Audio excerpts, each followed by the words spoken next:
అండి, టమాటా fried rice చేసి చూపించబోతున్నానండి. దానికోసం స్టవ్ ఆన్ చేసి కడాయి పెట్టుకొని అందులోనే కాజు వేసుకొని ఫ్రై చేసుకోండి. ఇప్పుడు అదే కడాయిలో ఆయిల్ వేసుకోండి. ఆయిల్ ఎక్కినాక జీలకర్ర, పచ్చిశనగపప్పు అండి వేసుకోండి. కొద్దిగా ఫ్రై చేసుకోండి. అందులోనే ఆనియన్, పచ్చిమిర్చి వేసుకొని ఫ్రై చేసుకోండి.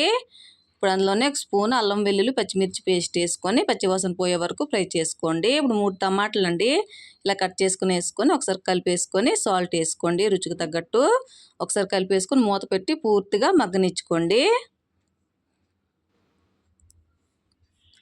ఇలా టమాటాలు మగ్గి ఉన్నప్పుడు ఒకసారి కలబెట్టేసుకోండి. అందులోనే పసుపు, కారం, ధనియాల పౌడర్, గరం మసాలా వేసుకొని మంచిగా ఫ్రై చేసుకోండి. ఇప్పుడు అందులోనే ఉడికించుకున్న రైస్ని వేసుకొని మంచిగా ఫ్రై చేసుకోండి. అంతేనండి, ఎంతో టేస్టీ అయిన ఫ్రైడ్ రైస్ అయితే రెడీ. పైనుంచి కాజు వేసుకొని గార్నిష్ చేసుకోండి. ఈ వీడియో నచ్చితే లైక్ చేయండి, షేర్ చేయండి, సబ్స్క్రైబ్ చేసుకోండి. ఓకేనా ఫ్రెండ్స్?